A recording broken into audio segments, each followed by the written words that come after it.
Ladies and gentlemen, welcome back to Let's Rank Stuff. My name is Henry Confidential. That was Austin Pessow. Austin, how you feeling today, bud? Yeah, I'm good, man. It's been a long week of work, man, but been able to watch some good movies, man. I'm ready to talk about these. Yeah, we're talking some Shane Black tonight. So, we should specify non-lethal weapon Shane Black because we already did Lethal Weapon. Go back in our archives, you can find that show. We Yeah. already did all those movies. After doing some research too, I realized that technically we only would have needed to include the first two anyway because that's where he had scripts. The 3 and 4 were just character. He only had character credits, so we could have technically included them, but it still would have been repetitive. I am curious to see where it would have laid, so we might throw that in there, last minute just for fun, but would not talk about the movie. Just kind of like, oh, where would we? Throw that Just in? be like, where would I put Lethal Weapon 1 and 2 in this on list? Letterboxd, I literally have it in my ranking, so I know technically, so I might as well just hear yours. But so generally speaking, Shane Black's one of those filmmakers that I feel like gets a lot of praise up until when The Predator came out, just because in the masses that wasn't received as well, and that's one of those ones where people are like, I don't know about the Shane Black guy, but for the most part, through the 80s, 90s, and 2000s, he had a lot of love, and he doesn't have too many films. There's a total of 10 that we could have used today, but we're only going to be talking about 8. I'm really curious to see your thoughts on the movies because I don't think we've ever really discussed any of these like individually. So it's one of those where it's a mixture of comedy. For the most part, it's mostly comedy, but comedy and action is probably the most common, blend of genres that he likes to do. He was a character in Predator, as Hawkins, like 1987's Predator, and you could see like his riffing, and it's never official. Like, did he have any part of that writing or whatever? But you can tell that he at least had some input, at least on his character. So, overly speaking, what are your thoughts on Shane Black going into this week? Is it something that you kind of had to like freshen up, start off, or you kind of have an undying love for it? It's one of those things where I've always been aware of Shane Black, as far as at least since like probably the late '90s, at least the name, because you would see his name in a lot of credits, or as a writer or producer or he didn't really get into directing till a little bit later, but you always see his name kind of floating around, especially a lot of like Joel Silver movies. I think him and Joel Silver were kind of like buddies as far as that goes. But yeah, I was trying to remember like really the first one I've ever seen in theaters as far as the movies on this list. It may actually be Iron Man 3, maybe. Because I mean a lot of these I don't think I saw Kiss Kiss Bang Bang in theaters. I was too young to see like Long Kiss Goodnight and Last Boy Scout, things like that in theaters. I didn't really catch those on cable or anything for like a long time. So yeah, it's one of those things where I had heard the name dumped around. People always talk about, oh, it's got that Shane Black style, or that, we talked about it a little bit when we were doing the Lethal Weapon stuff. But I wasn't super familiar with those Lethal Weapon movies. Remember, I was kind of a newbie to that series when we did that series. So yeah, I mean, I've always kind of been aware of him, but never really locked in on his style and stuff for a long time until fairly recently, as far as maybe the last 5 to 10 years of my film fandom. Yeah, and I pretty much copy everything that you said. My guess is I'm pretty sure I saw Iron Man 3 in theaters, so I know if it was Iron Man 3, then it was the Nice Guys of the two that I saw of his filmography, and it's one of those where it's like I felt like I enjoyed his movies without knowing they were Shane Black movies, and then as I knew, I retrospectively went back and I was like, oh, let me check out more of this guy's stuff, and that's why I started to learn. And that's what we're talking about behind the scenes. I only had 2 first-time watches on this. Obviously, it's not that big of a list, but only 2 first-time watches out of 8 movies. That's still pretty good, for this type of list. So it's one of those where he has a pretty similar genre in it. So I'm definitely curious to see. I feel like there's like 3 layers of the action comedy that he goes for, and I'm curious to see like if they're kind of linked up. Because I know at least for me personally, it is. So I'm definitely curious to see how it goes for you. So we can go ahead and jump right into it. What is your number 8? My number 8 is going to hurt a lot of 80s kids out there. I don't love the Monster Squad. And I may be alone on that. I know I'm in the minority on that, but the thing with the Monster Squad is I've watched this movie 2 or 3 times over the years.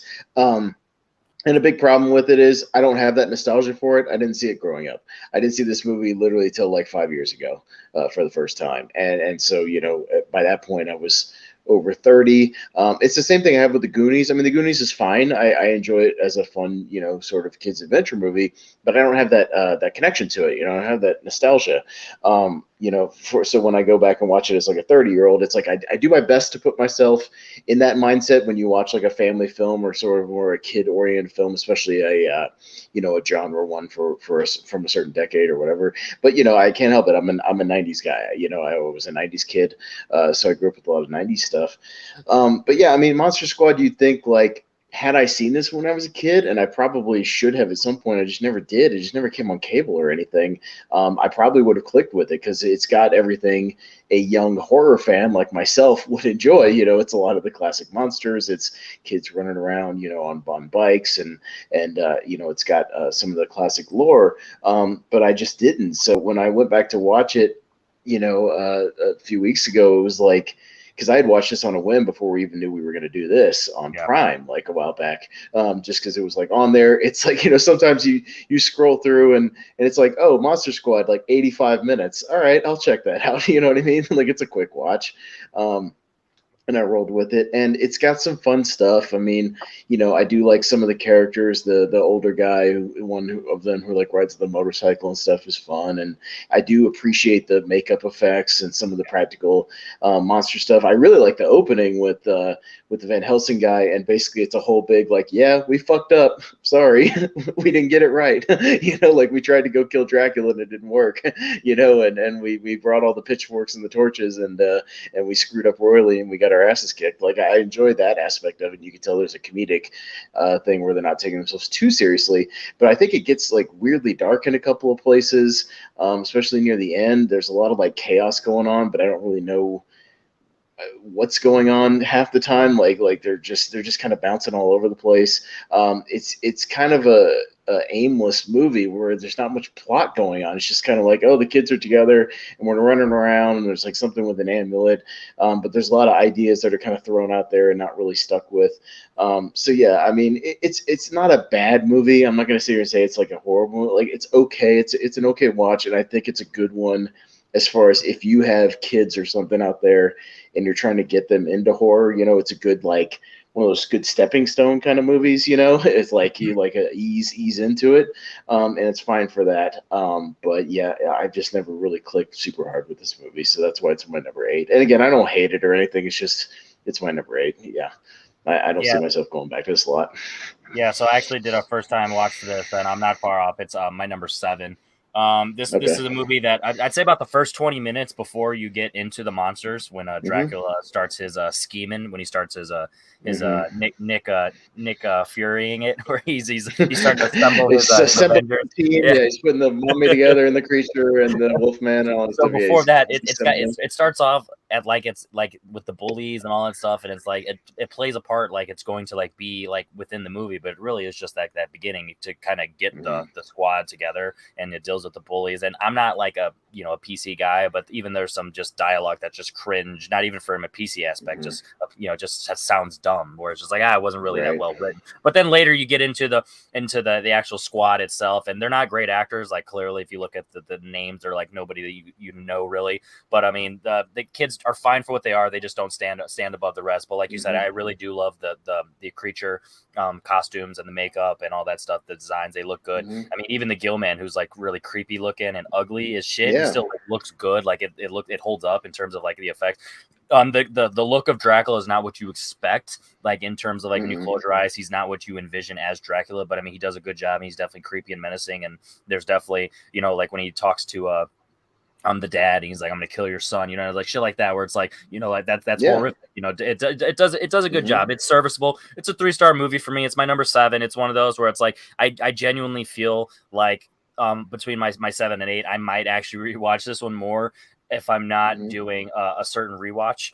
So I feel like I'm more inclined to kind of put this one on randomly. So I feel like I gave that one the edge for that reason. So yeah, that's why that's my number. Well, and I could see myself again, have we talked about on the last episode, about that quote about the movie will never change, but you might change. Who knows? Maybe I come back to it in a couple of years and something clicks more with me, or I latch onto something.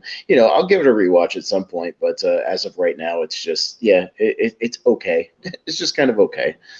And it's a shame because Fred Decker, who directed this one, I love his movie he did before this, Night of the Creeps. It's one of my favorite 80s horror It's like one of my favorite underrated gem 80s horror movies. That movie's great, and it's really well written and really well directed, and a lot of fun. So I just wanted to throw that out there. Night of the Creeps is awesome. The movie he did before this, and then he went and did this sort of more family type movie, which is fine. It's all well and good.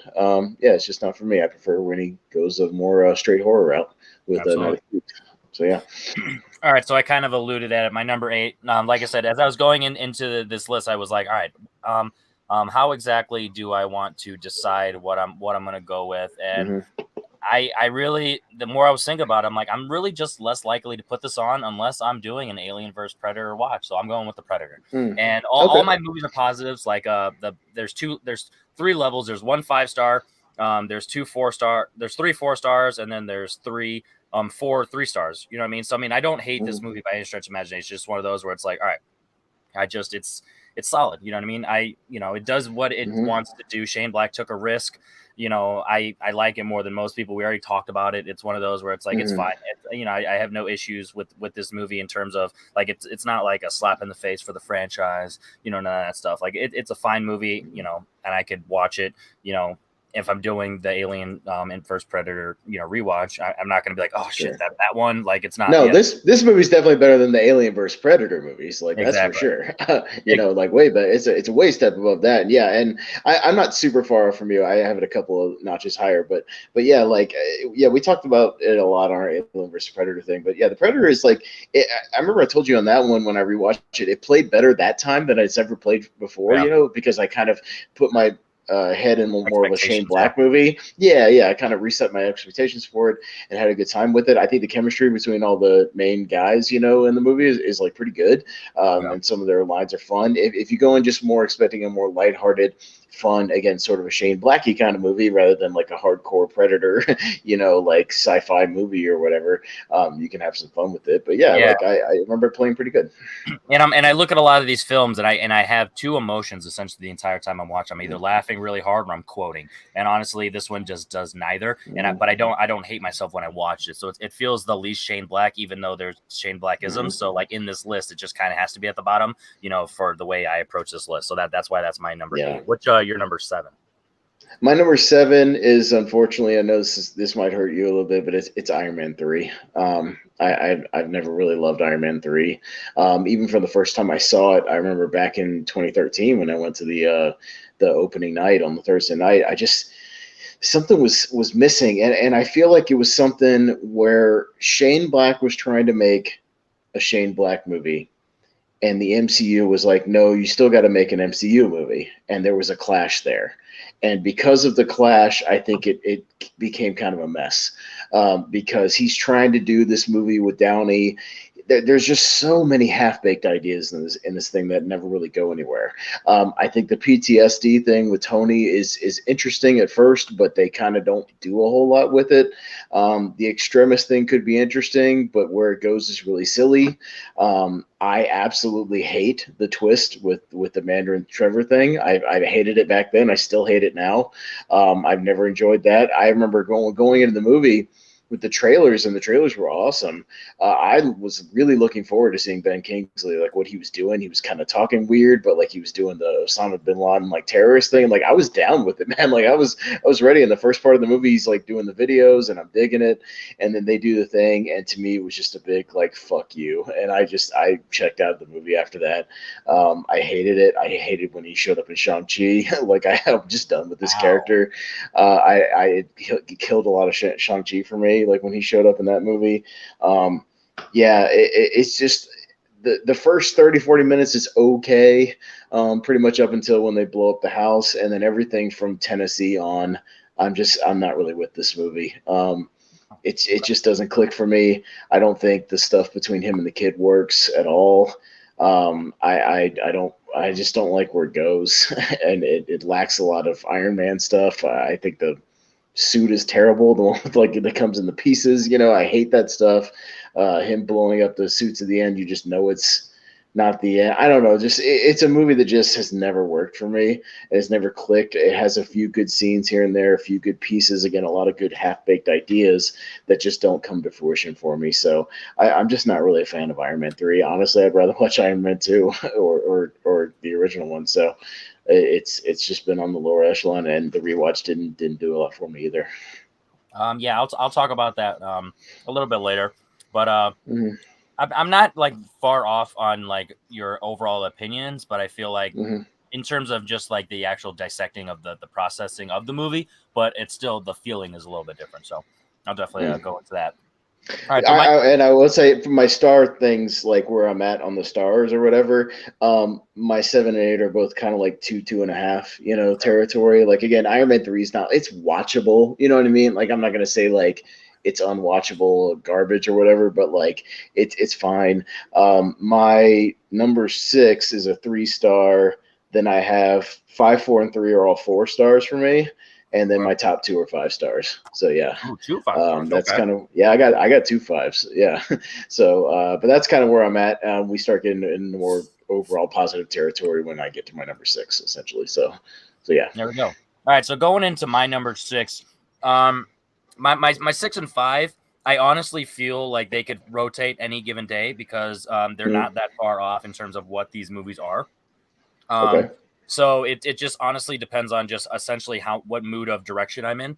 They have different directors, same writer, obviously. So it's one of those where it's like just depending on my mood of the direction, it just depends on how I'm going to take it that day. And based on after this watch, the one I have higher is funnier for me.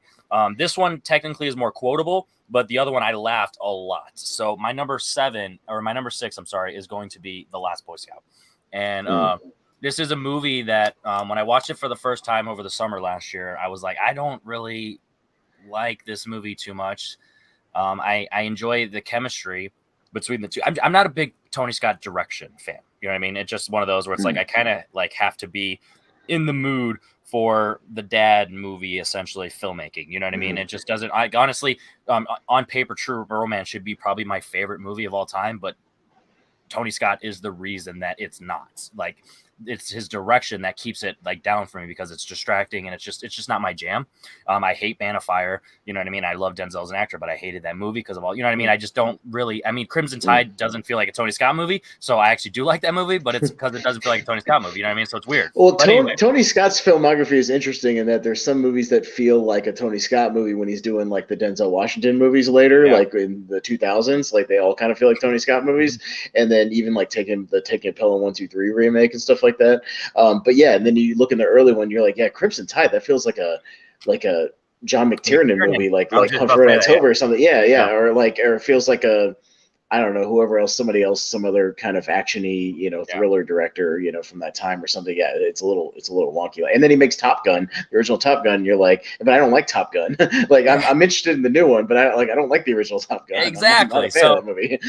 So I don't know. That's really what it is here. Like I really like the more and more I think about it, I really do like Bruce Willis as an actor. And Damon Wayans, he's serviceable for what he's going for. Like he's not technically a great actor, but his character has a characteristic to him from the Shane Black writing that like works for me for what his character is. But if you really think about it, it's not that great. There should have been like more heart and stuff with like the plot of like Halle Berry and the love interest and all the like the PTSD and all that stuff. Like it's there, but it doesn't like hit for me in terms of like it's a subplot. It's like the definition of a subplot. It's literally just there, but it's like there for the entire movie. So it just kind of lingers on, and it's not as funny as the one I have higher, which is why I had to give the slight edge to that one. But I mean I like the line. In the beginning, it's really tense when Bruce Willis is at his wife's house and he's fucking with her. He's like, all right, I'm gonna shoot this closet door. You better come out. And then it's his buddy, and it's one of those. Where it's like, yeah, Bruce Willis is so damn good on stuff like that. You know what I mean?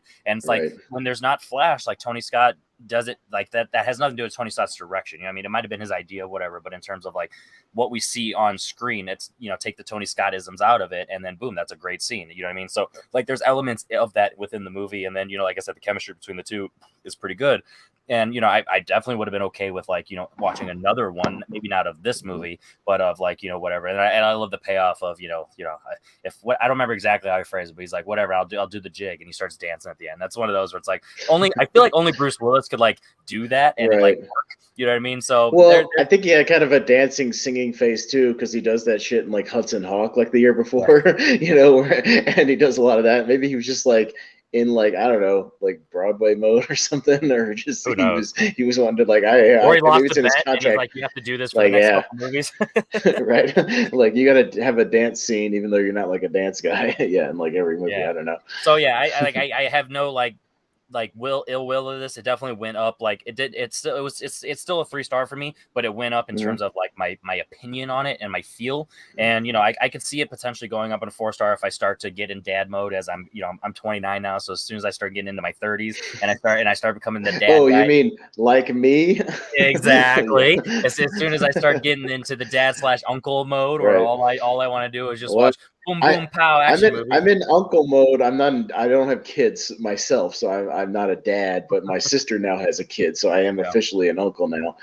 So yeah, like I guess I'm getting into that mode, and I do find myself occasionally saying shit that my dad would say. So I mean, I guess There it's we one of go. those things. I'm So 36 yeah, now, so yeah, pushing 40 now officially, Henry. I'm starting yeah. to push 40. The So closer I yeah, get, the closer I get to your age, the closer you're getting to 40. So yeah, that's what happens yeah, when you got right. that gap Uh-huh. there. But yeah, Yeah. so like it went up, and I could definitely see myself rewatching. Like after the first time I watch it, um, a buddy of mine, Brian Michaels, over on the channel we do stuff. He loves this movie. Like this is one of his favorites. So like I had high expectations going into it, and I think that also factored in on my first watch. I was like, I didn't really live up to the hype. Mhm. So on a rewatch, I went in with tempered expectations, and I enjoyed it more. So I'm definitely curious to see how that goes on that. But Yeah. yeah, so that's my number 6. I have a feeling you're gonna talk about that later. So I'll talk about that movie later. So all right, yeah, but my number 6 is The Predator. So okay. yeah, and we again we've talked about it a lot. If you want to hear our a little more extended thoughts, go see our Alien versus Predator uh, rankings that we did. But yeah, I mean, again, it's played better on rewatches than when I first saw it back in 2018. And yeah, I think when I go in thinking of it like with Shane Black dialogue just being like a more Shane Black action movie that happens to have a predator in it, I think it plays a little bit better. Um, that happens to have some sci-fi elements because yeah, I enjoyed like we talked about the chemistry between all the convicts and Boyd Holbrook and all those guys, like it's good. And yeah, there's even some really solid like action sequences. The only thing where it gets wonky is the third act, but again, we know how much the studio fucked with the third act. And originally it was originally like a whole other thing where they teamed up with the Predator. There was like a tank involved, like there's pictures out there and all kinds of stuff out there when he originally did that, and they made him like reshoot the entire third act, and that's where it gets a little little wonky. But I still enjoyed like especially that first 2/3 of the movie. And yeah, I think it's worth a watch. I think it slides into the series. Like I could watch the whole Predator series at this point, all 4 of those movies, and enjoy each one of them in their own separate ways. Yeah. Like my love for like Predator and Predator 2, especially. I mean, you my love for Predator 2. Like I love that movie more than maybe anybody on the planet. But yeah, like I love Predators as well, and I can enjoy each one for what they are. So yeah, it's just as far as in this lineup of movies, it's just lower near the end because I think there's just some other better movies on this list.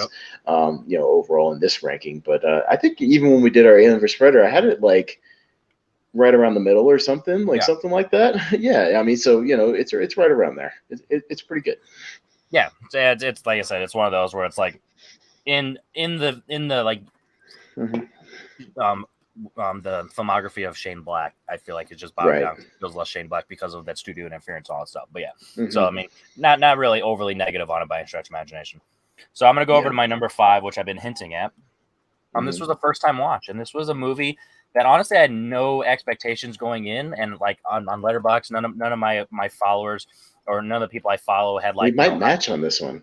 If we watch the same one for the first time, we might match on this one. There we go. Long Kiss Goodnight? It is The Long Kiss Goodnight. Oh, okay, so we can talk about it. It's also my number 5, so there you go. We'll talk about it. All right, so there you go.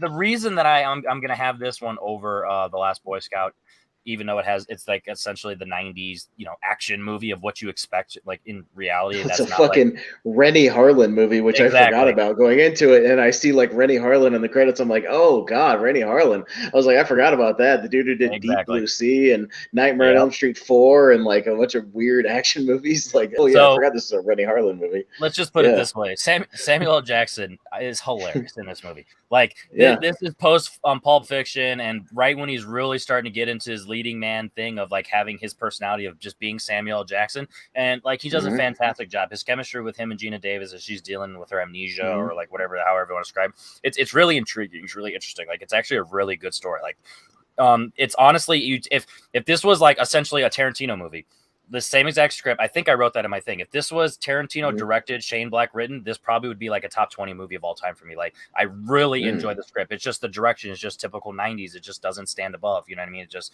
doesn't have that tightness and that extra style that like stands above the rest. But like I really enjoy the script. It's so cool watching Gina Davis, especially when she turns into, you know, her blonde, the femme fatale, you know, aspect. And you mean when she turns into, oh my, she looked exactly like Charlize Theron when she went blonde. You may like, was that just me? Or did Charlize Theron look like her? Yeah, look like her. Yeah, I when she did that, I was like, oh my god, she looks like Charlize Theron in like the late 90s or early 2000s or something. That was like, it was so strange because like I like Gina Davis, and I was like, oh my god, she looks so like, because I knew she went blonde because of the poster for the movie, like the cover or whatever. But like when she full on does it, I was like, holy crap, she looks exactly like Charlize Theron. Yeah, I guess it's the vice versa, the opposite. But yeah, because this was first, obviously. But yeah, it was so strange.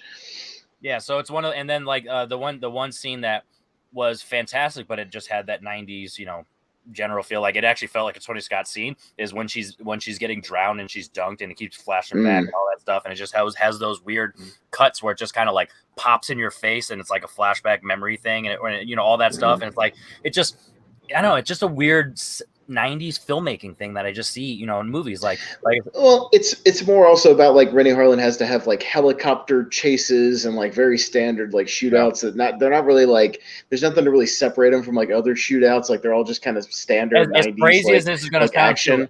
I just thought of it now. If this same exact script directed by Michael Bay in the 90s, I probably would have loved it too, just because like imagine the Bad Boys direction with this script.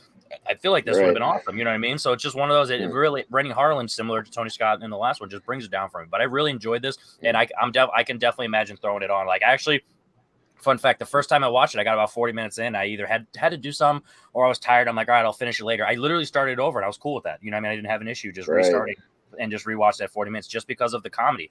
And yeah, so there's a lot of scenes. If I would have watched it yesterday, I would have had all the like the quotes that my favorite Sam Jackson's like locked and loaded, ready to go. But I already forgot them because after one watch. But there's a lot, you know, where a lot of sexual innuendos that Samuel Jackson goes with, and they're hilarious. Like he does just a great job. And yeah, this is just a lot of fun. I can see myself rewatching this more than The Last Boy Scout, so that's why I just gave it the edge.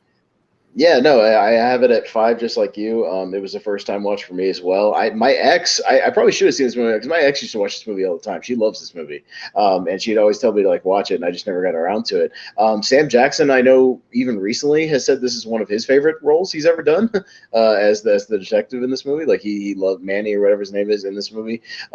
Yeah, and he said that a lot. I didn't know the plot going in, so I didn't know it was The Bourne Identity, which it kind of is. And then when it starts playing, I'm like, oh, this is like The Bourne Identity. It's like she has amnesia, and then she had like a previous, you know, this spy agent, whatever life, you know, and now she's like trying to live this other life. It was a mishmash of a couple of things. And then I look at the trivia, and it's like Shane Black loved the Bourne Identity book. It was out by that time. They just hadn't adapted it yet. And then it's weird because Brian Cox is in those Bourne Identity movies, and he shows up in this movie as like the guy who's like trying to like give her the breakdown of like who she is. Yeah. And then, but you know, you get a lot of people that you recognize, like David Morse, you know, shows up like as the guy who's like torturing her or whatever. Yeah. So I mean, it's always fun to go back to these movies and see people like who you know, character actors or whoever that kind of pop up, you know, throughout the movie. But yeah, I liked her transformation. You know, you could see Gina Davis's acting. It's almost like you remember when like Anne Hathaway would do that in like Dark Knight Rises, like just those slight tilts of the head and like the little like cadences that she would do. She does the same thing when she finally goes like full on into her like alter ego or whatever. Like she's even just the way she's acting, like she does a really good job. I've always liked Gina Davis. Like is why it's like, oh, I hadn't seen this, you know, up until then. I should have. But yeah, she's a lot of fun, and the stuff with the daughter is like pretty good. It's a nice little conflict where like the other ego doesn't care about her, but you she's still got it back in there. It's like still her daughter. So he's like, you gotta still take that into I didn't ask for consideration. this But shit. yeah, right. But it's a fun movie. Yeah, I could see myself going back to it at some point because especially because of the Sam Jackson stuff. He looks like he's having a good time, and I'm sure he is. And yeah, there's a lot of good quips and stuff. Yeah, I can't quote it off the top of my head either because it's just a first time watch. But I found myself chuckling a lot and having a good time with it. So yeah, it was a fun watch. There you go. All right, so I definitely recommend it to anybody watching this. If Mhm. you haven't seen it either, I definitely it's not gonna blow your socks away, socks off, but it's gonna be a lot better than you probably expect it to be since you hadn't seen it. Entertaining. It's solidly entertaining, especially if you want like a decent 90, at least 90, like some okay 90s action, but with a really good script. You know what I mean? Like that's kind of what it is. Exactly. So, and like you said, it's literally Charlize Theron's Born Identity. Like that's pretty much what this is. That's kind of what it is. Yeah. All right. So my number 4 is going to be a movie you've already talked about, and this is the first of my 4 stars. This is Iron Man 3.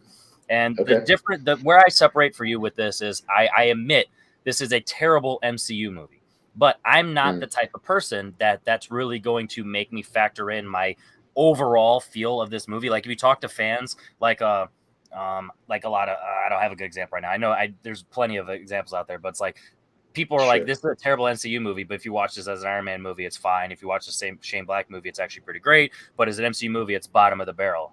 I don't go like that. I rank every movie individually, and then I just rank them based as how they compare to each other, not really franchise. Even though I did that technically with Shane Black, I mean with Predator, but it's not like negative because of it. It's just lower on the ranking because of it. That's really where it compares. Right. So Iron Man 3, I really do like the PTSD stuff, and like you said, that and then everything with Extremis and Pepper. It doesn't technically like really go anywhere into the franchise, so that does bring it down a little bit because those are my only negatives. Because it's similar to what I'm keep talking about with Spiral, the Book of Saw, where that movie ends.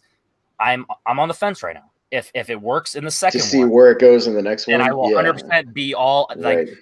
Spiral might even jump up to a 5-star because of how much I enjoyed that movie, but it needs to pay off. This one doesn't pay off, so it'll never be at that 5-star range for me. But I really enjoy this movie. Like Robert Downey Jr. does a fantastic job, obviously.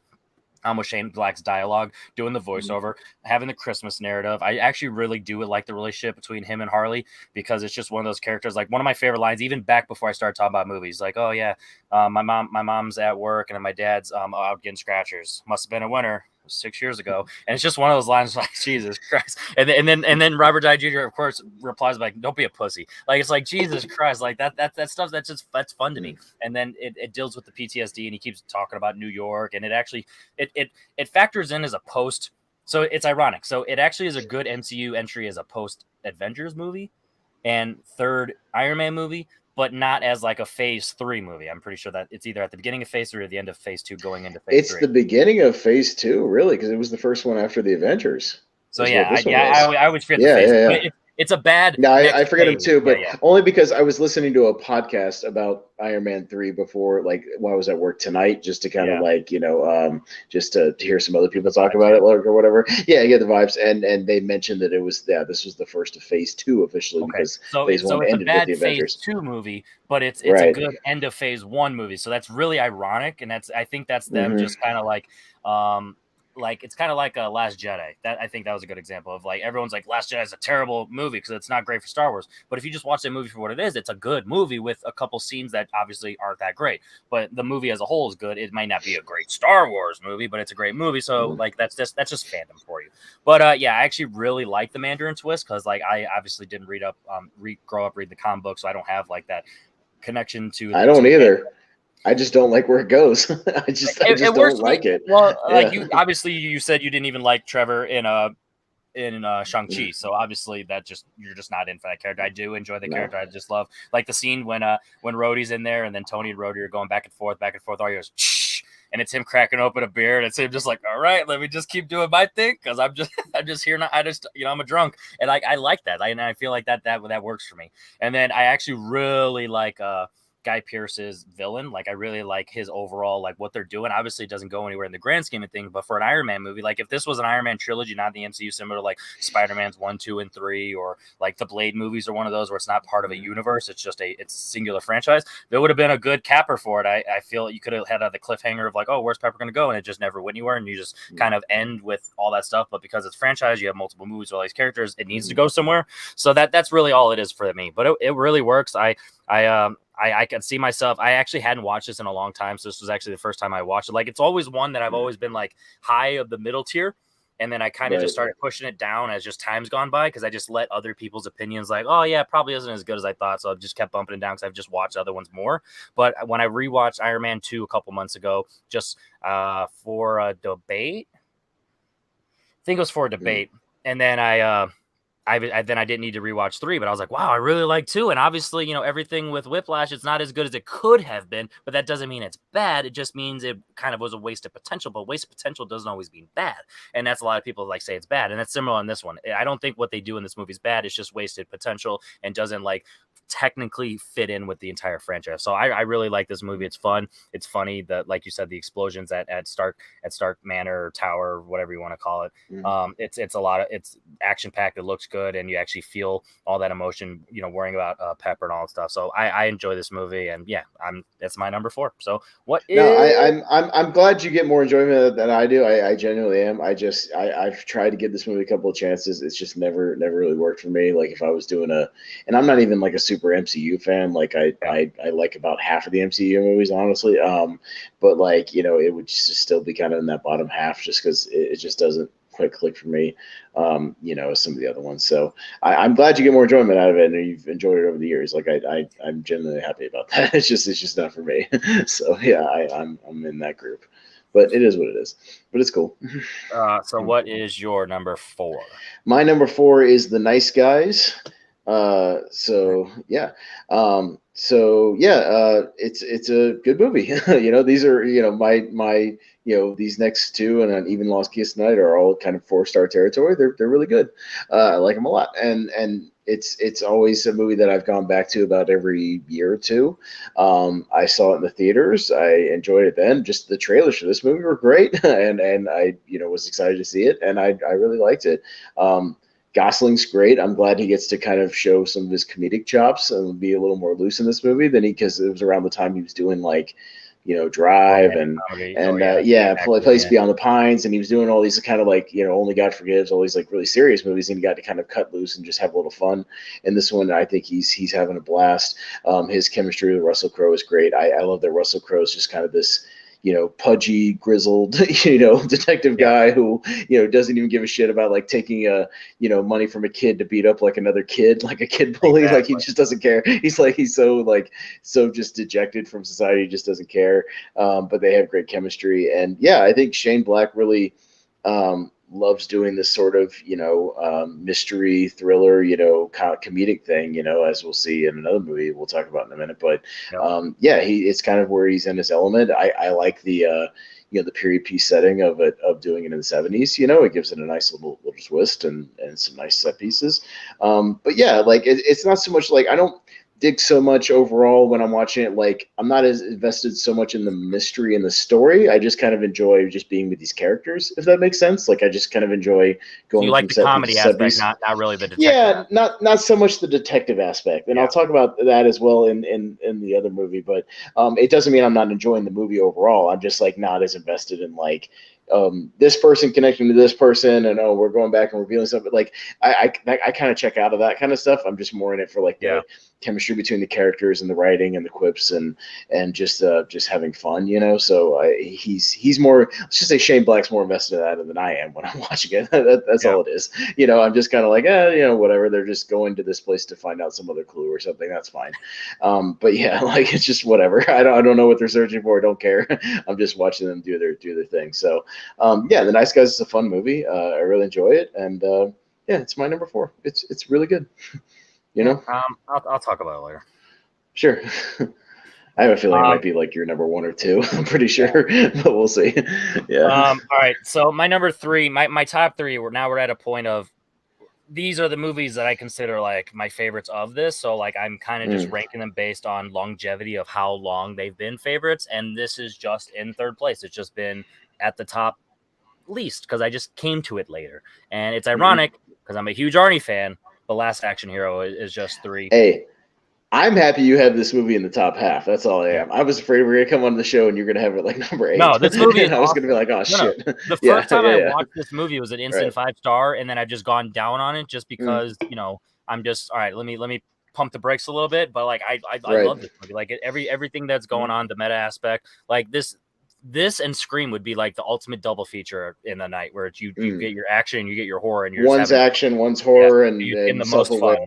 Yep. Yeah. And it's just a good time. And obviously I love Arnie. I love the bit when when they go in there and he's like, oh, Stallone's playing Terminator 2 Judgment Yeah. Day. And it's just It's his best just role ever. yeah, he's Yeah. like this guy. It's just yeah, it's a lot of fun. Everything with his daughter, being smoking hot, and then you have Tywin from Game of Thrones with his glass eye and all that stuff. He's Dude, just so Charles menacing. Dance And, is yeah, so fucking good in this movie. Like, I oh, can't stress like how good he is in this movie. Like how exactly. sneaky good it is in this movie. Like how much like I appreciate he's a smart villain who figures stuff out and like really He quickly, literally like goes he's not into the real stupid. world because he figures it out. Like Yes.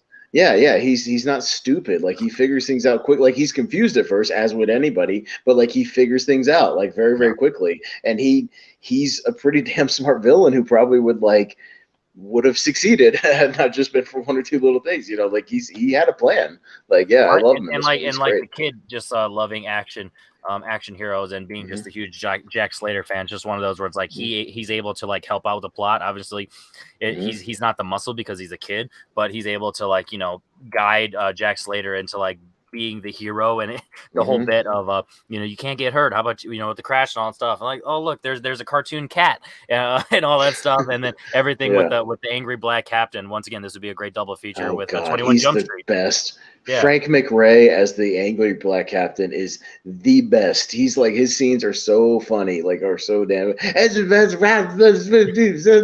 like literally, if you put on the captions, the closed caption, he mentions like the Diary of Anne Frank. He mentions the California Raisins. Like you can tell he's just improving. It's like oh the California Raisins, the Diary of Anne Frank. Just and then when every time he goes, Slater, and the glass breaks, like And then it's the like the best. smoke out Like of his he's so ears, like good. yeah, Literally it's smoke yeah, out of the ears. He's so good. yeah. He's so And good. like I said, it's literally zero knocks on this, but the opening Mhm. sequence is amazing. Like it's probably one of Yeah. the best action scenes of the entire '90s, and it's technically a movie within a movie. So it's just like the Hmm. fact that like John McTiernan just does a fantastic job with this film, and Hmm. like that's what separates like this movie from like for me personally, The Last Boy Scout and you know Hmm.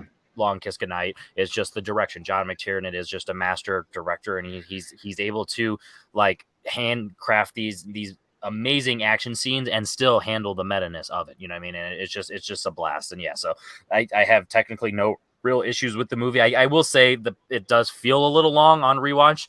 Like it doesn't like Hmm. breeze by, but like it's not really a negative. It's just one of those where it's like, all right, I'm probably gonna watch my first two first, and I'm also like I'm becoming more of an action guy, but I'm never going to be like an action guy. Like if you look at Hmm. my top 100, my top 250, there's gonna be minimal action movies, and they're going to be like S tier just movies that just happen to be action movies, Hmm. similar to like Die Hard. You know what I mean? Where it's like Die Hard's clearly an action movie, but like there's more to it that makes it Hmm. an amazing movie. And stuff like that. Like So the original Predator, right? Like is in your exactly, thing, like like yeah, like that has something extra to like the sci-fi exactly, element, like the monster element, all that shit that like puts it exactly. So above that's like what's really the going to shooter. separate it. So like because this, You're not gonna be like you're never really gonna be like a commando guy. You know what I mean? yeah, Like, do you know what I mean? Commando is always Yeah. going to be a solid bottom tier 4-star. That's technically a guilty pleasure. You know what I mean? It'll Right. never be a But that's what I 5-star. mean. You're never gonna be like a commando, like Yeah, like even yeah, as I get into my 30s, I just know for a right. fact. Like, here's a little fun fact, a little tangent. Like, I just rewatched Shooter for the first time in a long time, and I'm like, this is one Mm, of my favorite movies of all time. I'm like, this is my dad movie. Like, this is the one I'm like, right. oh yeah, this is a dad movie. And I'm like, I'm cool with that. Like, it's because I love Marky Mark, and I just happen to watch it at the right time. But there's also Mhm. the not spy, but like detective element to it. So there's still a Sure, little bit sure. more to it. You know what I mean? So yeah, the meta-ness of the action, that's what separates this from like Scream or even 21 Jump Street, which is more comedy and also Hmm. a cop movie than like this is more of an action movie that is about a cop technically, you know what I mean, or like a cop Right. actor, you know what I mean, but it's an action. So yeah, literally no real negatives of it. It's not my number one or two. No, I get it. That's literally all it is. So yeah, I'll what talk is your about it number? later. I have a guess. I wrote something down, but we'll see. My number 3 is Kiss Kiss Bang Bang. And I was right. So yeah, so and it's one of those things where on really any given day, Kiss Kiss Bang Bang and Nice Guys could switch. You know what I mean? Like they're kind of interchangeable for me because they're very similar movies. It's just one set more in modern times and one set in the 70s. Like they're kind of almost the same. But for me, the only reason why Kiss Kiss goes up on is this when I did this rewatch and I didn't remember much of the movie going on. I've seen it before. I just didn't remember a whole lot, like at all. I just thought like this movie had me laughing like a lot, like a lot on rewatch. Like all the shit with Gay Perry, like Val Kilmer, like was awesome. Like I thought his sarcastic like quips against Downey throughout this movie were so good. Like every line is just like a killer with him. My favorite line is like, Gay Perry calling him stupid enough. No, I'm eating pussy. Just can't get rid of the name. It's like yeah, right. Jesus Christ. Yeah. Well, he's just like, I'm convinced you're so stupid that if you didn't flap your gums so much, you wouldn't know where to eat. Shit like that. Like he's the best. He's like, you know what the definition of stupid? Oh, is it a picture of me? No, it's no. What you see in the book dictionary with stupid? Oh, my picture of me. No, the definition is stupid, which you fucking are. And it's just like, yeah. He just gets them. Like they just go back. He's the best. It's crazy. He's like, why did you pee on a corpse? He's like, I didn't do it for kicks. He's like, it just kind of happened. Yeah, it's just no. I think their chemistry in this movie is like maybe if you ever did like a battleground match where it's like, what's the most underrated like buddy comedy like duo or whatever, like I think you can make an argument for this movie and like make a pretty good one. You know what I mean? Like as far as like Downey and Kilmer in this one, like it's that good. Like their chemistry is awesome. And like it makes me miss Val Kilmer because like he kind of disappeared for a while and like he popped up in a few things, but like he's really, really good in this movie and he's awesome. And what's her name? Oh my gosh. Bridget or Michelle Monaghan. Michelle Monaghan. Yeah, I'm confusing with Bridget Moynihan. I was like, no, Michelle Monaghan, not Bridget Moynihan, and all the yeah, exactly. No, I think she's really good. She actually she adds a lot to this. There's even like this little side people. Yeah, she's really, really good, and I like kind of her and Downey's chemistry. They're kind of back and forth. It's really fun. Again, I didn't care so much about the actual story as far as like who they're looking for and like the sister and like everything. I kind of tuned a lot of that out. I was like, whatever. I just kept like waiting for like Kilmer and Downey to like pop back on screen every time they do it, and they're disposing of the body, and he just grabs him, he's kiss me, they just start making out, like it's just like all that stuff is great. I think this movie's so much fun, and I definitely think it's still one of those underseen movies. Like you bring this movie up a lot, and a lot of people are just like, oh, I haven't seen that one or whatever, and like you think more people would have by now because of the Shane Black thing, but I think this movie's still kind of criminally underseen. Or it's exactly what you said. Oh, I haven't seen it either since it came out or in 10 plus years. Right. Yeah, I just hadn't seen it in a long time, but you better believe I'm gonna be putting this one in the more frequent rotation, like for sure. You know what I mean? Like it's definitely going in my high rotation now that I've refreshed myself on it. So, I really like Kiss Kiss Bang Bang. It's really good. It's awesome. Yeah, so I mean, it's my number 2. This is a movie that it's actually funny that this and Nice Guys always have like gone back and forth of like which one is my favorite.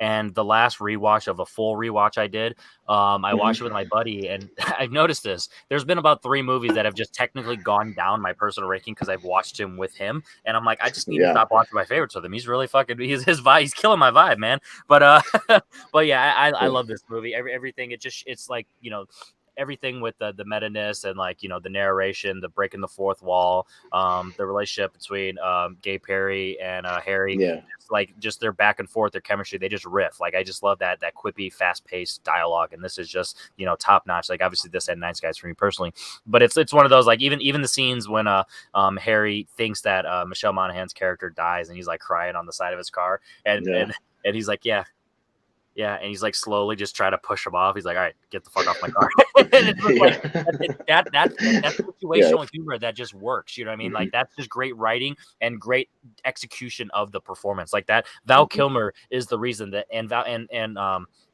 Robert Downey Jr.'s character, like his sadness versus Val Kilmer's like deadpan like assholeness, like the juxtaposition of that is what Mhm. makes that scene, which is great writing, but all of it has to come together for that to be an awesome scene and like really stand out and be memorable.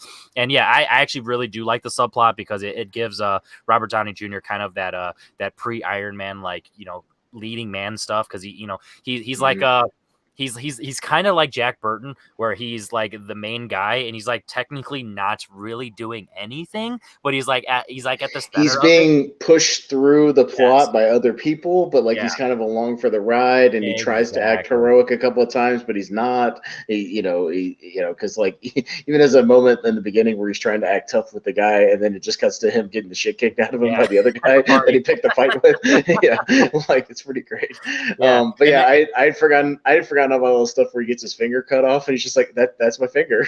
You should just did I cut off your finger? Yes, you just cut off my finger. And like later when they're in the car, and she's just like, okay, we'll just make a quick detour. We'll say Perry, like, hey Perry, look out, and then we'll go back to the hospital, and then we'll drive back. And he's just like, really, seriously, like, and like then and all that then when stuff he is really and then funny. when he and then the overall execution of the scene when they're talking to the henchman who's pretending to be an orderly, and he's like Mhm. he's like, picture a bullet in your head. He's like, fuck you. Anyway, that's ambiguous. What do you mean it's ambiguous? He's like, no, do you mean picture a bullet in your head or picture a bullet in your head? And it's just like, that's just right. Like, Yeah, who thinks of shit like that? Like, that's just fantastic writing. And yeah, he's like, all yeah, right, 1 in 6 chance. Bam, where's it at? He's like, what the fuck? He's like, you know, 1 in 6 chance. Who the fuck taught you math?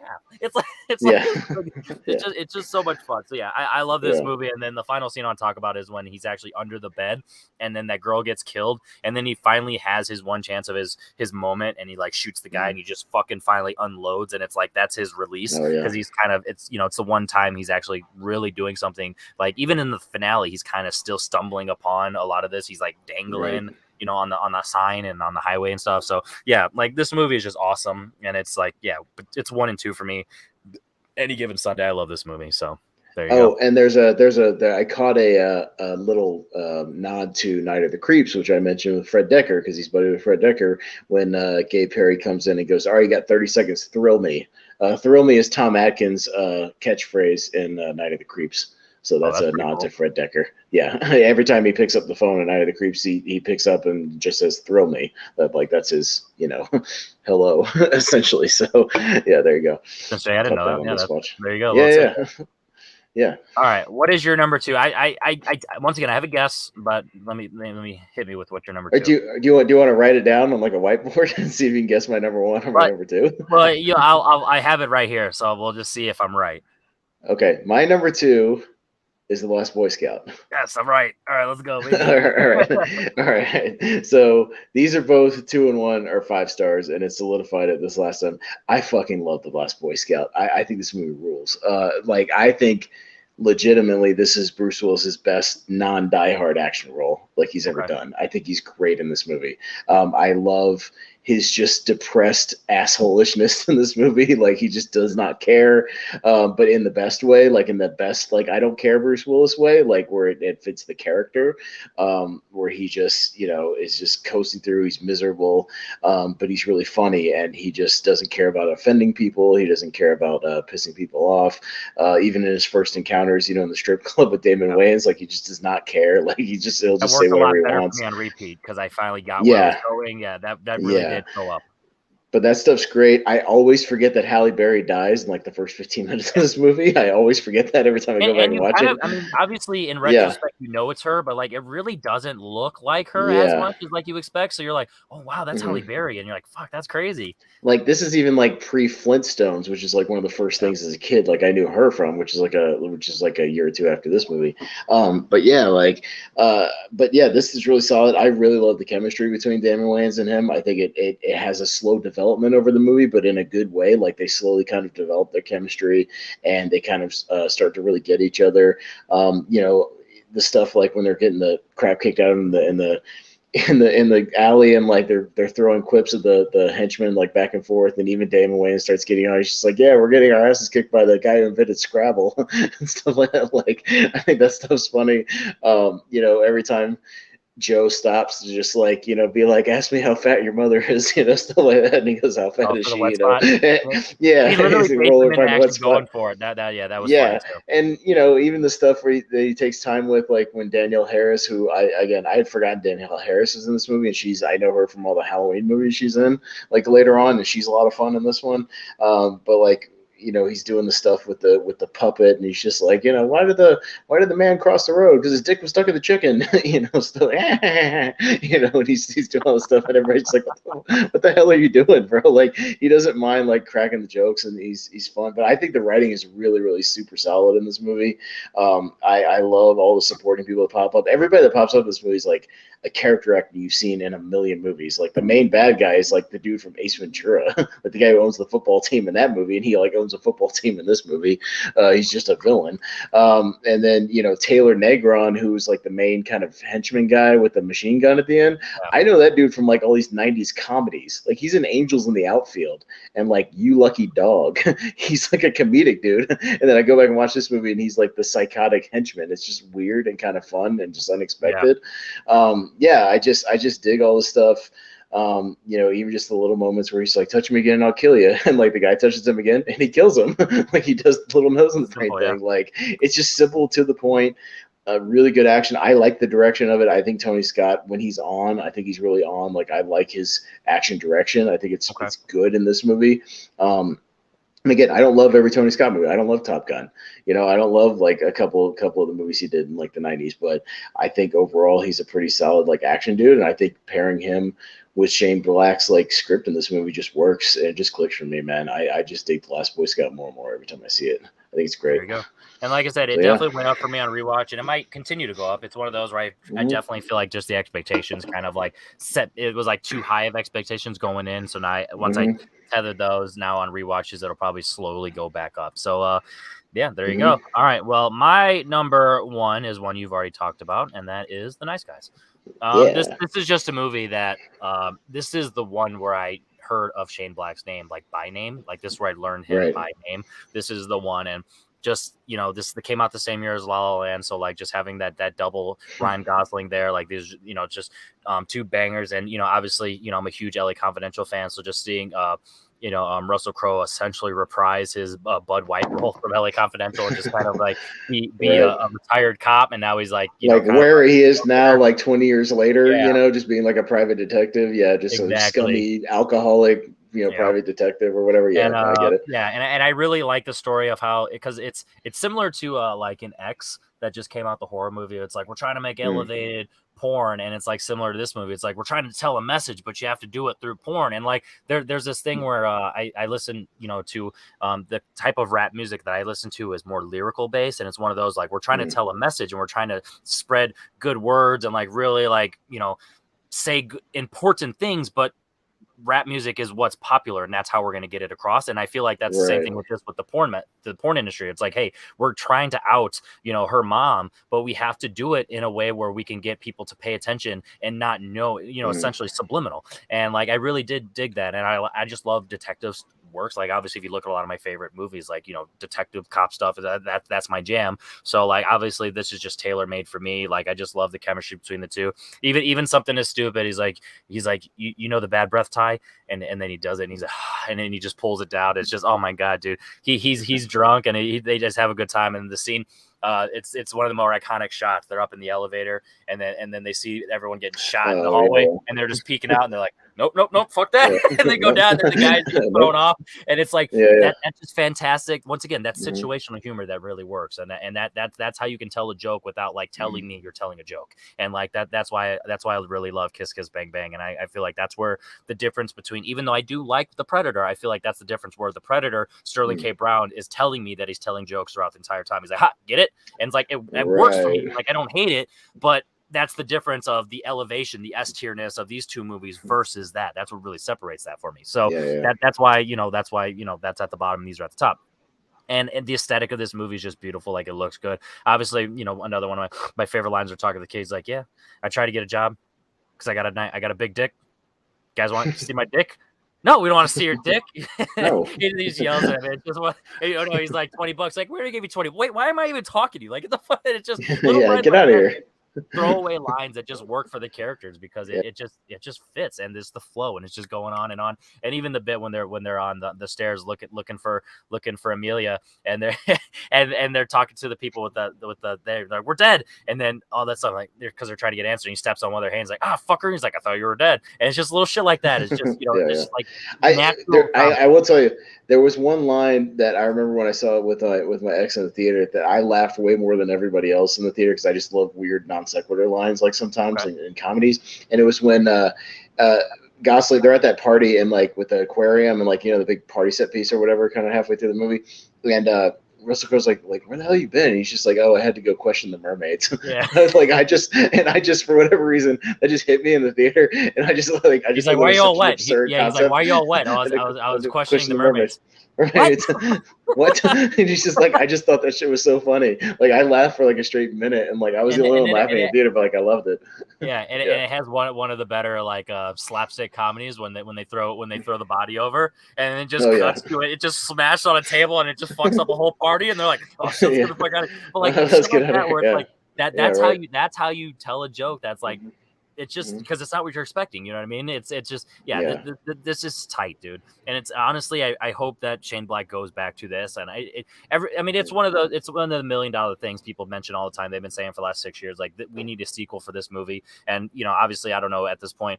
Maybe we will now that Russell Crowe's in Thor: Love and Thunder. He's continuing that comedy route. Maybe he'll get back into it, and maybe he'll start do one in the '80s. And comment on the '80s stuff, where Shane Black kind of started. I mean, he could obviously, comment on. Dude, I would be 100% okay if they essentially did a parody of Lethal Weapon, essentially with these two, with Russell Crowe's character. I'm too old for this shit, and the Ryan Gosling, the spunky, like he could still play a little young. Obviously, he's in his 40s now at this point, or close to. But he could play younger. Exactly. He could play. I feel like they could do a fantastic like ripoff or a spoof of Lethal Weapon. That would be awesome. But yeah, this movie's fantastic. It's been a favorite for so long. Like it's been in and out the top 100 for a long time, and it's one of those where now that I'm talking about it, I'm probably going to go adjust my rankings right now to throw it up. It just makes me happy talking about it. So yeah, I love this movie, and I feel like you're going to be the same way when you talk about your number one. When I talk about Last Action Hero, because I love Last Action Hero, and I've always loved Last Action Hero. I've loved this movie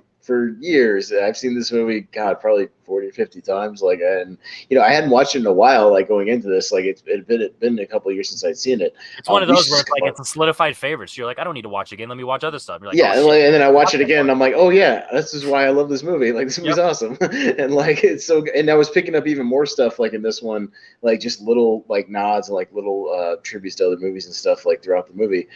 So I'm glad I did. And yeah, like it just opens with a banger. Yeah, the movie within a movie, like the ending of the Slater 3 or whatever is great. And just, it's Arnold being Arnold, but when you realize that it's Arnold being like essentially just an amped up version of what he already plays, it's a silly, it's a fictional movie. So, of course he's walking, it's down, down, down, down, and he's dropping legit fantastic. Yeah, it's actually it's good stuff. Yeah, it's good stuff. And like he's dropping the silly lines and like it's fun, but like Tom Noonan is still fun. It's like the Ripper guy.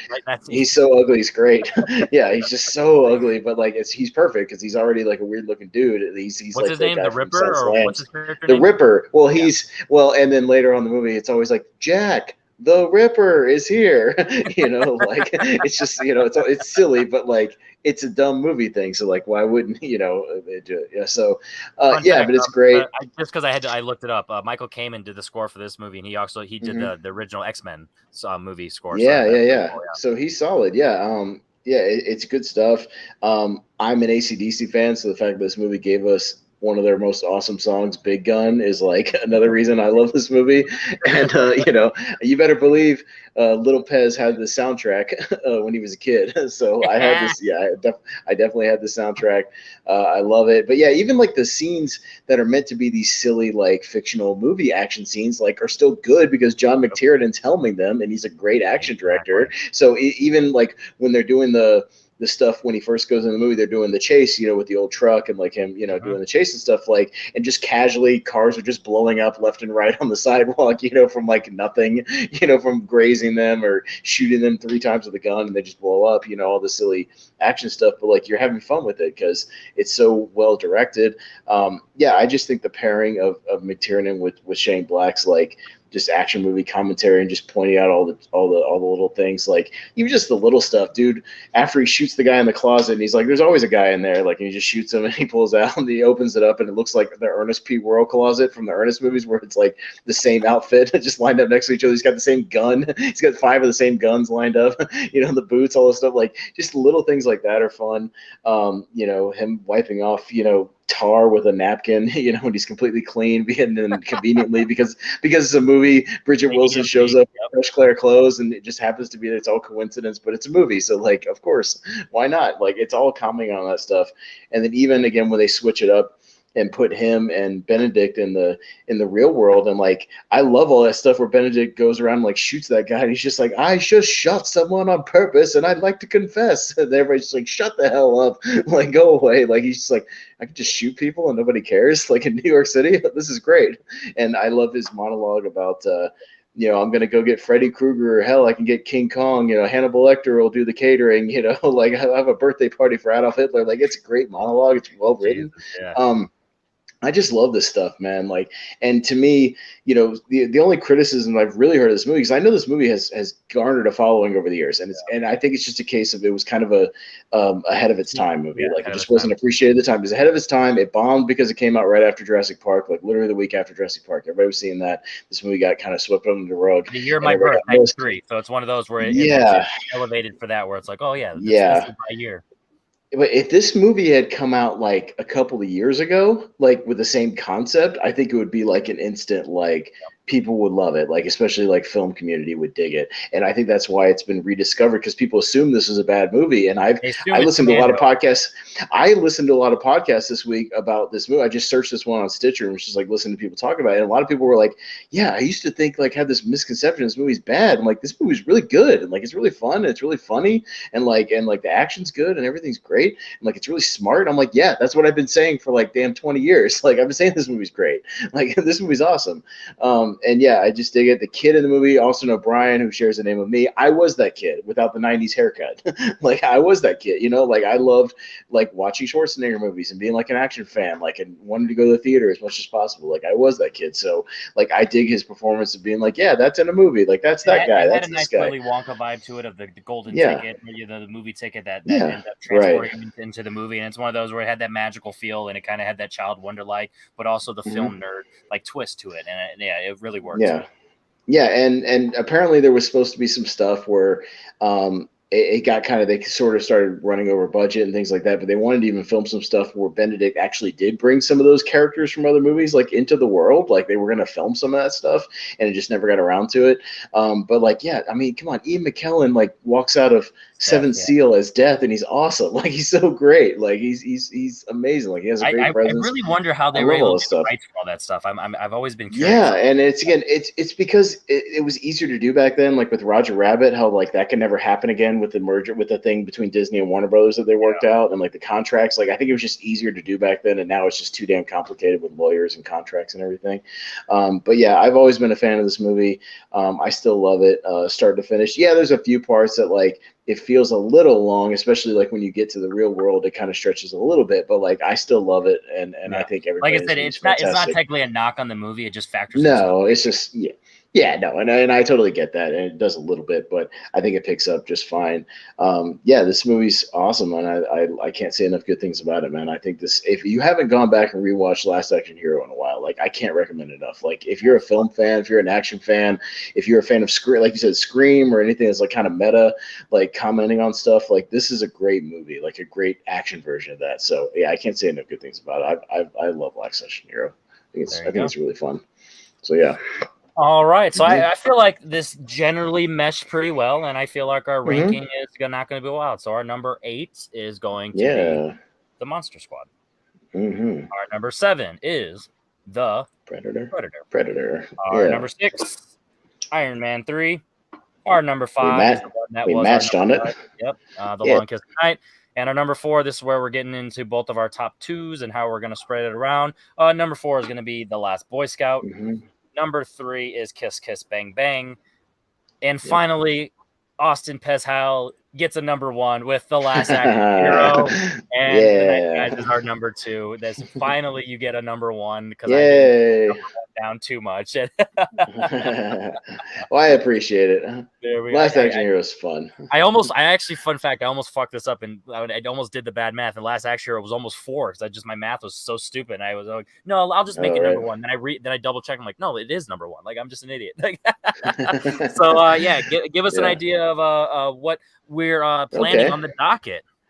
Yeah, so I'll give you the next couple of weeks if you like. So yeah, obviously with as of this recording, Top Gun is out now because technically it's Thursday, so it came out tonight. So Top Gun Maverick is out. So we're not ranking Top Gun movies because there's only 2, but we're talking about Tom Cruise and obviously his big major action franchise. So we're going to be ranking Mission Impossible. Yeah. Now, have you seen them all? Are you doing any first-time watches? Any hardcore rewatches? This is the first list we've done that I've seen every movie. So yes, I have. Me too. Me too. I am going to watch all 6 now because I just want to. Yes, right. No, I might do the exact same thing. I rewatched Fallout and the original one, oddly enough, for a Battleground thing a few months back. So I've seen those very recently. I've seen the third one a lot. I really like that one. I need to go back to number 2, and I need to go back to Ghost Protocol. So yeah, I need to watch a couple of them. But I might up, just watching a lot of them because why the hell not? They're I literally have 0 plans this weekend, so I'm literally just going to edit and have these on the background because I don't have to like pay attention too much. But I just want to get the vibe and just have fun and just like remember certain plot details for the conversation. This is gonna be a fun one. The spoiler, I love this franchise. Like, it's gonna be this franchise is really good. I might have only one that I'm not so hot on, but the other 5 will be pretty good. So, they're good movies. So we'll be doing that next week to kind of tie in with the Tom Cruise stuff. Week after that, we'll be kind of switching gears a little bit to both comedy and drama with Adam McKay. So, that'll be interesting what we're talking about because you start out with his wacky comedies, your Anchormans, your Step Brothers, things like that. Other Guys, which is another kind of, Other Guys is kind of a meta, almost, Shane Black-y, like not quite Shane Black, but it's kind of a commentary on action movies, especially with The Rock and Sam Jackson at the beginning of that movie. But yeah, and then you get into stuff like Vice and Big Short and the most recent, whatever the DiCaprio movie was. I always forget the title of that one. Yeah, Don't Look Up. Okay. Yeah, I always want to say like don't look around. I can't remember the name of that movie. Just don't watch it. Yeah. Like, that's what that means. Yeah, right. Spoiler alert. I gotta watch it because I had never seen it, but it's on Netflix, so I gotta watch it for the ranking. We'll be doing that, and then I'll just stop with and then Jurassic Park Dominion's coming out, so we're gonna watch the Jurassic Park franchise and rank those. And interesting because that'll be first time watches for 2 and 3. So I'm right. Gonna pull the trigger on Lost World and and myself and Jacob Barber on a podcast about movies are going to do similar. And oddly enough, he also has the same first 2. He's never seen Lost World or Jurassic Park 3 either. So for whatever reason, they're those weird ones that people just skipped over or just haven't seen or whatever the case is. It's sad that those are like theater experience movies that I want to watch on my TV, or else I would do a first time watch with him and you and let's just all watch together. But like I don't want to watch it. I don't want to watch on my TV, but that would have been awesome. Right. We could have done that. That would have been cool. But so I'm really excited for our next 3 one. We're really getting into the summer. Like if you think about now, we're getting into summer vibes, and we're gonna have some fun with a lot of these franchises and filmographies. And I'm definitely gonna blast on that. So you hinted at your podcast with Jacob Barber. What else you got going over on the Movie Hero Network? Yeah. So a podcast about movies on the Movie Hero Network. We'll be doing an anniversary show, movies that are celebrating anniversaries, going all the way back to 50s, just every 5, 5, 10, 15, 20. We each pick some movies. We'll be talking about them. So tune in to see what we picked and what we're talking about. Over on the Movie Hero Network, we obviously have a lot of tier ranker fights, tournament fights, all that jazz. We have a wrestling podcast called The Lonely Marks. We'll be, if you're interested in that, we're going to be watching the AEW pay-per-view that's this weekend and then talking about that next week. So if you're into wrestling, tune in. And we got all kinds of good topics on tier ranker and tournament fights. Always something going on over there, so check it out. Absolutely, go ahead and check that out. And obviously, if you're here, you're probably subscribed. But if for some reason you clicked on this because you just search in Shane Black, make sure subscribe to the channel because not only on Wednesdays, well, technically Wednesdays usually we just had a reschedule because I'm an amazing debater and I just had something to do yesterday. But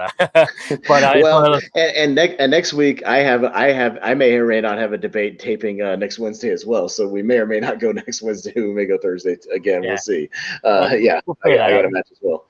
Yeah. But usually this is on Wednesdays, so make sure you hit that bell notification because we don't have the exact time that we're gonna go on. But also on Mondays, me and John Marr, we have a horror podcast. There will be horror. This most recent we talked about Midsommar and the new release of Men. Yeah, and that was definitely a conversation. And next week we're actually talking about some French horror films, Titan, Raw, and Martyrs, and we're really going to go into that. So we're going to try Martyrs. I need to watch Martyrs, but I need to find because they remade it, right? I need to watch the original. Yeah. Was it the French one or whatever it is?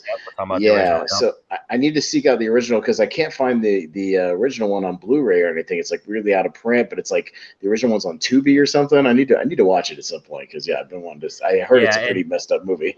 So exactly. I need to watch it. He literally said, "I'm probably gonna have to take a bath after or something like that because it just gross." So but so that's a lot of fun. And then obviously we have a movie trivia league. There will be trivia singles league, and we're also starting up a teams tournament which you'll see Austin as well over there having some fun. And then we just have random things that we pop on. Usually the people I hang with don't like to go live, so we actually haven't been doing random stuff lately because they like to say stupid shit that they're like, we don't want to be on camera and have evidence of it. But we still have a fun time. Go ahead and join the Facebook group because we do want it. We have a pretty nice community that we've started over here. So with that said, I appreciate you guys. Go drop a like, comment below your personal ranking of Shane Blacks. I do feel like different generations are going to have different lists, so I'm definitely curious to see. And also, since you guys, and again, I said it, I'm a '90s guy, so that's why it might skew my Last Action Hero love. But it is what it is. So actually, that just reminded me because I hinted. I do want to say where Lethal Weapon 1 and 2 are. So Lethal Weapon. Oh, that's right. We need to do that. Yeah. Lethal Weapon 1 for me is going to be in between Iron Man 3 and The Long Kiss Goodnight.